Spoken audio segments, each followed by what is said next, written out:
These are chameleon eggs. They look like any other eggs, but those of us who love chameleons know that soon to hatch is the most amazing creature. Today, we're going to be learning about the chameleon egg hatching process. This episode is going to be useful for first-time breeders and people trying to hatch their first chameleon egg. My name is Bill Strand, this is the Chameleon Academy, and here is where you're going to learn how to be successful with chameleons. Hatching a chameleon egg really isn't that difficult. In fact, all you have to do is provide the proper temperatures and it's going to take care of the rest. But it doesn't hurt to study the roadmap. Today, I'm going to go into the signs of a healthy and unhealthy chameleon egg. This is a healthy chameleon egg.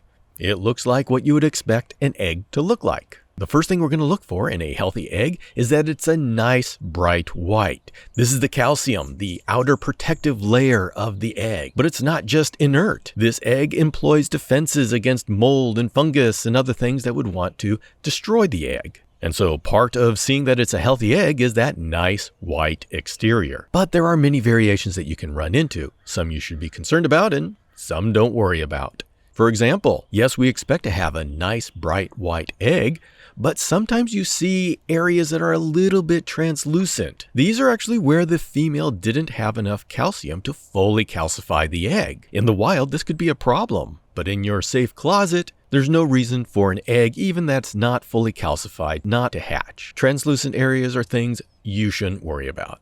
Now, sometime during the incubation, you might see some striations or some cross-hatching patterns come up on your egg surface. This is a natural part of the chameleon egg growth, and so this too is something not to worry about. Now, what about other colors? Well, eggs are supposed to be white, but sometimes you get these pink splotches in your eggs. To be honest, I don't know what these pink blotches are, but I do know that these eggs hatch without a problem, so it falls under the category of don't worry about it. Now, there is a color that is not good, and that is yellow. If your egg starts turning a sickly brownish yellow, then you know the egg's not fertile or it's dead. And soon we're going to get to the bane of the egg existence, and that's mold. You see, a living egg has natural defenses against molding over. And so if you do see mold, that means that the egg is no longer defending itself, and so it is no longer alive. This is a heartbreaking thing to find. Believe me, I know, but there's nothing you can do about it at this point. If it's a little mold, I personally brush it off, not because I think that's going to save the egg, but because I just don't like accepting reality. And I just have to have it mold over just one more time before I give up on the egg. But the fact is, once the egg starts molding, there isn't much you can do. Now, you've seen some breeders mark the top of their eggs. And if you purchased an egg, it's likely that your egg will have a felt tip marker point on top saying where the top of the egg is. Now, the reason why we do this is because during incubation, the reptile embryo attaches itself to the inside surface of the egg. And if you change the orientation, you could damage the embryo. Now, at what point you can turn it and what point you have to leave it is unknown, because I know we ship eggs all the time and they hatch at the other end. So it's a little murky as to when you can and can't move the egg. But it's not worth experimenting it with your one egg, so just keep the top up through the entire incubation. Now, during the incubation, your egg may partially collapse.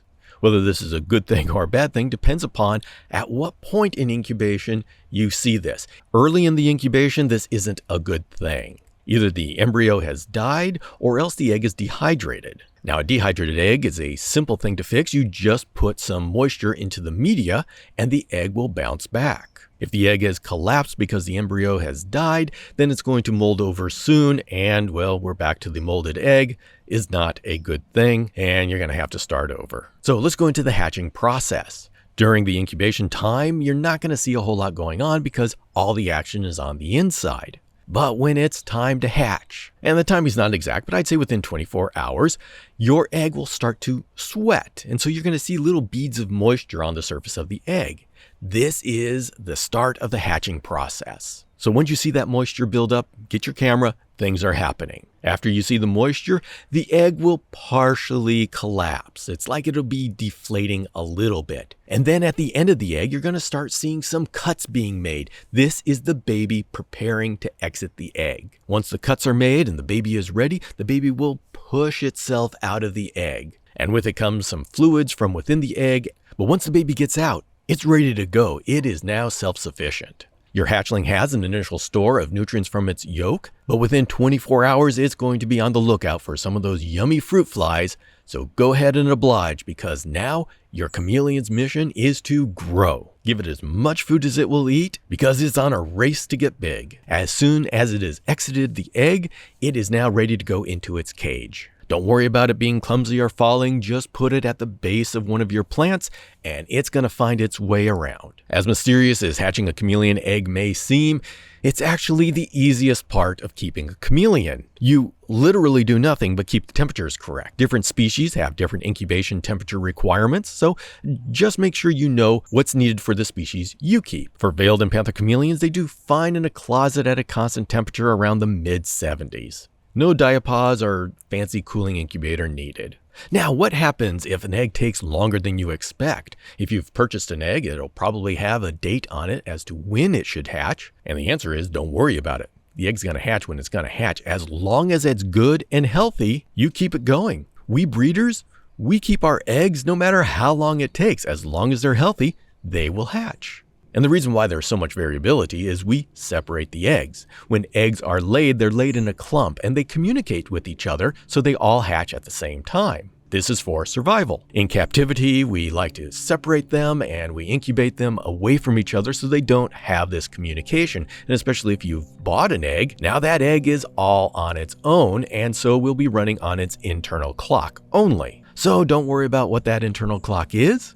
As long as it's nice and healthy and no mold, you're good to go. Of course, incubating the egg is the easiest part of chameleon husbandry. Once you get a hatchling, that's when the adventure begins. Check the videos to the side if you want to continue on this series, and subscribe to the channel if you'd like more about how to be successful with chameleons. This is Bill Strand signing off. I'll see you next time.